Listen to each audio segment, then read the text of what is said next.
So today இன்றைக்கி என்ன பண்ணுறோன்னா கண்டினியூ பண்ணுறோம் நம்மளோட மேத்தமெட்டிக்கல் அனாலிசிஸ் ஃபார் ரிகர்சிவ் அல்காரிதமை வந்து கண்டினியூ பண்ணுறோம். ஸோ இங்கே வந்து நான் ஒரு அல்காரிதம் எழுதியிருக்கேன். இந்த அல்காரிதம் வந்து நம்ம ஏற்கனவே எல்லாருக்கும் தெரிஞ்ச அல்காரிதம் தான். ஃபேக்டோரியலோட ரிகர்சிவ் அல்காரிதம் வந்து எப்படி இருக்குன்ற விஷயம் வந்து நமக்கு தெரியும் ஏற்கனவே. இப்போது இதை எழுதுறதுக்கு முன்னாடி நம்ம வந்து ஃபேக்டோரியல் வேல்யூனா என்னது, இப்போ 4 ஃபேக்டோரியல் நான் கொடுக்குறோம். என்ன வரும்? So 1 into 2 into 3 into 4. அதே மாதிரி 3 ஃபேக்டோரியல்ங்கிறது வந்து 1 into 2 into 3. ஸோ இது என்னது, நான் வந்து என்ன நம்பர் கொடுத்தேனாலும் சப்போஸ் 100 கூட கொடுத்தாலும் எனக்கு என்ன இனிஷியல் வேல்யூ 1 தான், ஃபைனல் வேல்யூ வந்து என்னங்கிற வேல்யூ என்ன கொடுத்துருக்கேனோ அதே தான் வந்து எனக்கு ஃபைனல் வேல்யூ.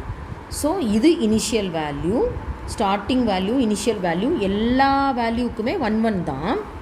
ஃபைனல் வேல்யூ வந்து என்ன என் கொடுத்துருக்கேனோ அந்த என் வேல்யூ தான் வந்து எனக்கு ஃபைனல் வேல்யூ. இது வந்து எனக்கு தெரிஞ்ச விஷயந்தான் ஃபேக்டோரியலில். இப்போ விஷயம் என்ன அப்படின்னா, நான் 4 ஃபேக்டோரியலில் வந்து அல்காரிதமை எழுதும் பொழுது 1 into 2 into 3 into 4ன்னு எழுதுனா எனக்கு பெட்டரா, இல்லைனா 4 ஃபேக்டோரியலை வந்து 4 into 3 into 2 into 1 இந்த மாதிரி ஃபைன் பண்ணால் பெட்டரா?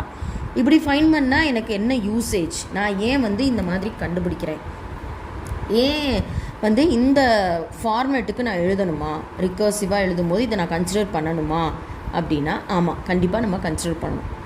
ஏன் அப்படின்னு சொன்னால், இப்போ இந்த அல்காரிதமை பார்க்கும்போது நமக்கு தெரியும் என்னென்னா n is equal to 0. இப்போ நான் ஃபார் எக்ஸாம்பிள் நம்ம என்ன கொடுத்துருக்கோம், 4ன்னு நம்ம கொடுத்துருக்கோம். n is equal to, இதை நான் எரேஸ் பண்ணிடுறேன், ஃபஸ்ட்டில் இருந்து என்னோட வேல்யூ வந்து என்ன இருக்குங்கிறத நம்ம எடுத்துக்கலாம். ஏன் அந்த ஃபார்மேட்டை சேஞ்ச் பண்ணுறேங்கிற விஷயத்த நான் சொல்கிறேன். n is equal to 4 அப்படின்னு நம்ம எடுத்திருக்கோம்.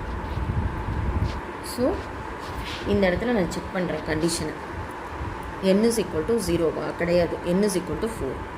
ஸோ இப்போ எனக்கு என்ன எக்ஸிக்யூட் ஆகும், இந்த ஸ்டேட்மெண்ட் எக்ஸிக்யூட் ஆகும். அதாவது f of n minus 1 star, அல்லது இப்படி வேணால் கொடுத்துக்கலாம், n star or n star or n எப்படி வேணாலும் கொடுத்துக்கலாம். ஸோ ரெண்டுமே ஒன்று தான். இப்போ என்னோட வேல்யூ என்னது 4. ஸோ இப்போ எங்கெல்லாம் n இருக்கோ அந்த இடத்துலலாம் நான் என்ன அப்ளை பண்ணுவேன், 4ங்கிற வேல்யூவை நான் அப்ளை பண்ணுவேன். முடிஞ்சிருச்சா என்னோடய அல்காரிதம்? கிடையாது. ஸோ இந்த எஃப்ங்கிறது என்னது, function calling itself. So இதுவே தன்னைத்தானே வந்து கால் பண்ணிக்கும், அதுதான் வந்து recursive function. So call itself. So கூப்பிட்டுட்டேவா இருக்கும், ஏதாவது ஒரு பர்டிகுலர் கண்டிஷன்ஸில் வந்து ஸ்டாப் ஆகும். எப்போ ஸ்டாப் ஆகுங்கிற விஷயத்தை தான் இப்போ நம்ம கண்டுபிடிக்கணும். ஸோ இப்போது இந்த இடத்துல எனக்கு வந்து என்ன சப்ஸ்டியூட் ஆகும்னா, திரும்ப போயிட்டு திரும்ப n is equal to 0வான்னு செக் பண்ணும். n is equal to 4 அப்போ ஃபால்ஸ் ஆயிரும். இந்த கண்டிஷன் தான் எக்ஸிக்யூட் ஆகும். இதில் நான் எங்கே வந்து என்ன அப்ளை பண்ணணும்னா n minus 1, என்னுக்கு பதில் இப்போ என்ன வேல்யூ எடுத்துருந்துருக்கு, n 4 minus 1 3. ஸோ இந்த இடத்துல எனக்கு என்ன ஆகிடும்னா 4 minus 1 3ன்னு ஆயிரும். ஸோ இந்த 3ங்கிற வேல்யூக்கு பதில தான் இந்த 4 minus 1 3. ஸோ இந்த வேல்யூக்கு பதில தான் இந்த என்னங்கிற இடத்துல என்ன அப்ளை பண்ணுறோன்னா 3. ஸோ 3 minus 1 ஸ்டார் n அல்லது 3 star n minus f of n minus, so either n minus, ரெண்டுமே ஒன்று தான், n star f of n minus 1. So what will happen, இங்கே வந்துட்டு எனக்கு என்ன ஆகும்னா n star, so 3 star f of 3 minus 1 2ன்னு ஆகிடும் இந்த இடத்துல. ஸோ இப்போ எனக்கு இந்த ஃபங்க்ஷன் முடிஞ்சிருச்சா, இன்னும் முடியல. அப்போ என்ன ஆகும், n is equal to, திரும்ப இங்கே போகும், n is equal to 0வா இல்லை n is equal to 2, அப்போ இந்த ஃபங்க்ஷன் தான் எக்ஸிக்யூட் ஆகும். So 2 star capital f of 2 minus 1 என்னது 1 தான். இப்போ இந்த இடத்துல எனக்கு முடிஞ்சிருச்சா இல்லை. ஸோ இதை வந்து நான் இங்கே எக்ஸ்பேண்ட் பண்ணுறேன். அதே மாதிரி இதோட எக்ஸ்பேன்ஷன்ஸ் வந்து இங்கே எக்ஸ்பேண்ட் ஆகுது, இது வந்து இங்கே எக்ஸ்பேண்ட் ஆகுது. அதே மாதிரி இது இன்னும் சால்வ் ஆகலை, இது இங்கே எக்ஸ்பேண்ட் ஆகும். எப்போ வந்து n is equal to 0ன்னு இருக்கோ அப்போ தான் ஸ்டாப் ஆகும். ஸோ அப்போ என்ன அப்ளை பண்ணுறேன், 1 ஸ்டார் இப்போ எனக்கு கேபிட்டல் எஃப் ஆஃப் 0, n வந்து 0. ஸோ எப்போ என்னோட வேல்யூ வந்து 0, ஆமாம் 0 அப்படின்னா அப்போ இந்த இடத்துல எனக்கு என்ன ஆகும்னா இந்த 0க்கு பதிலாக எனக்கு 1ன்னு ரிட்டன் ஆகும். ஏன்னா இங்கே ரிட்டன் 1ன்னு இருக்குது இல்லையா. So n is equal to 0. இப்போது இந்த எஃப் ஆஃப் 0க்கு 1ன்னு ரிட்டன் ஆகும். ஸோ இதுக்கு தான் வந்து நம்ம என்ன பண்ணியிருக்கோம், இதை சப்ஸ்டியூட் பண்ணியிருக்கோம். ஸோ இதை சப்ஸ்டியூட் பண்ணியிருக்கோம், இது எனக்கு சால்வ் ஆகிடும். ஸோ 1 இன்ட்டு இந்த பார்ட் வந்து எனக்கு மல்டிப்ளை ஆகும். 1 இன்ட்டு 2 இன்ட்டு 3 இன்ட்டு 4. ஸோ இந்த ஃபார்மேட்டில் எப்போ ஸ்டாப் ஆகுது, ஸோ 4 இன்ட்டு 3 இன்ட்டு 2 இப்படி எக்ஸ்பேண்ட் ஆகிட்டே இருக்கு இல்லையா. ஸோ அதனால தான் நான் சொன்னேன் இந்த மாதிரி எழுதுனா எனக்கு வந்து என்ன ஆகும்னா பேஸ் வேல்யூ கண்டுபிடிக்கிறது ஈஸி. ஸோ ஒரு பர்டிகுலர் கண்டிஷனில் ஸ்டாப் ஆகும். எப்போ ஸ்டாப் ஆகும், எப்போ வந்து when n is equal to 0வோ அது பேர் தான் என்னதுன்னா base condition or base value. Base வேல்யூனா என்னதுன்னா when the value of n is equal to 0, n is equal to 0 or 0 factorial is equal to 1 நம்ம சொல்கிறோம் இல்லையா, அப்போ தான் ஸ்டாப் ஆகும். அதுதான் பேஸ் வேல்யூ. ஸோ ஒரு ரிக்கர்சிவ் அல்காரிதத்துக்கு வந்து ரொம்ப முக்கியமான விஷயம் என்னது அப்படின்னா பேஸ் வேல்யூ. பேஸ் வேல்யூனா என்ன, அதாவது ஒரு ஃபங்க்ஷன் தன்னைத்தானே கால் பண்ணிகிட்டே இருக்கும், ஆனால் எப்போ வந்து அது ஸ்டாப் பண்ணுன்ற விஷயம் வந்து நமக்கு தெரியாது. ஸோ எந்த இடத்துல ஸ்டாப் பண்ணும் அப்படின்ற விஷயத்தை நான் ஐடென்டிஃபை பண்ணிட்டேன் n is equal to 0னா அந்த n is equal to 0 தான் வந்து என்னது பேஸ் வேல்யூ. ஓகேவா. இப்போ வந்து ஜென்ரல் பிளான் அங்கே நம்ம படித்தோம் இல்லையா ஜென்ரல் பிளான். ஸோ அந்த ஜென்ரல் பிளான் என்னன்னு பார்ப்போம். ஸோ ஃபஸ்ட்டு வந்து அங்கே என்ன கொடுத்துருந்தாங்க, இன்புட் சைஸ் என்னன்னு நம்ம கண்டுபிடிக்கணும். இன்புட் சைஸ் வந்து கண்டுபிடிச்சாச்சு, அதுதான் n.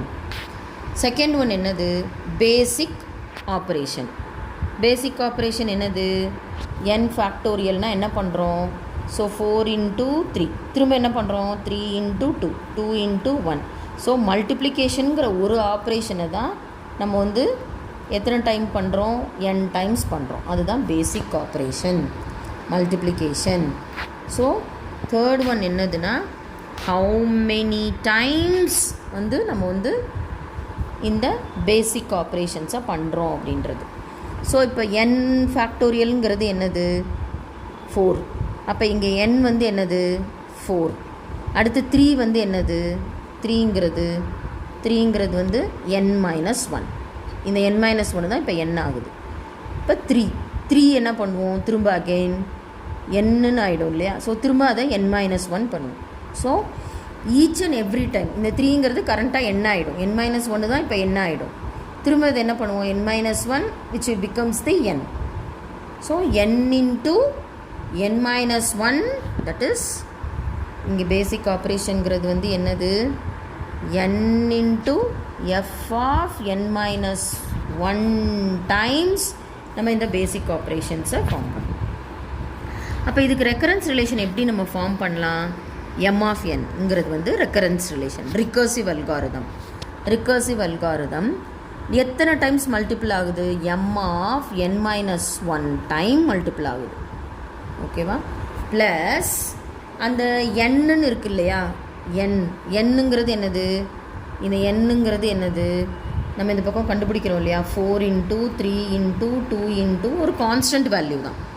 ஸோ இந்த 4 இன்ட்டு மல்டிப்ளை பண்ணுறதுக்கு எத்தனை டைம் எடுத்துக்கும், 1 கான்ஸ்டன்ட் டைம் எடுத்துக்கும். ஃபஸ்ட்டு டைம் கால் பண்ணணும், இதே மாதிரி செகண்ட் டைம் ரிக்கர்சிவாக ஒவ்வொரு தடவை கால் பண்ணணும். ஸோ அப்போ இதுதான் வந்து என்னோட recurrence relation. m of n is equal to m of n-1 plus 1.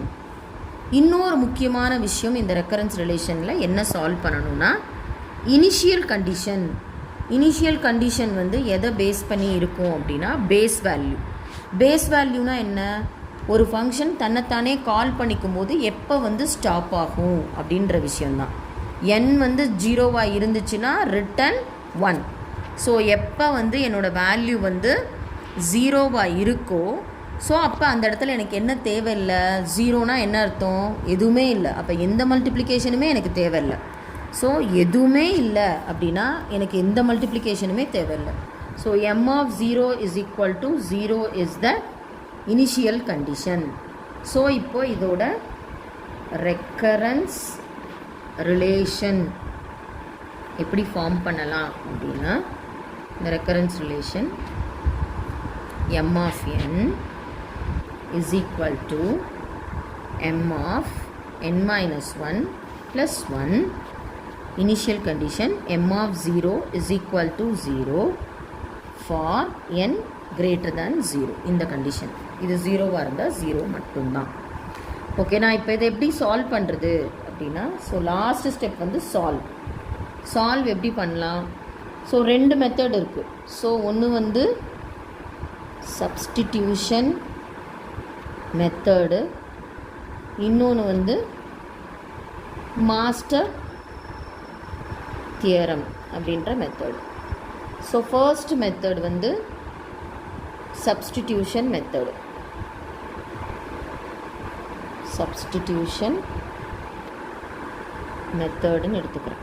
ஓகேவா? இந்த மெத்தடில் வந்து எப்படி ரெக்கரன்ஸ் ரிலேஷனை சால்வ் பண்ணுறது. -1 ப்ளஸ் 0. இது வந்து for n greater than 0. So இந்த நெக்ஸ்ட் வீடியோவில் கண்டினியூ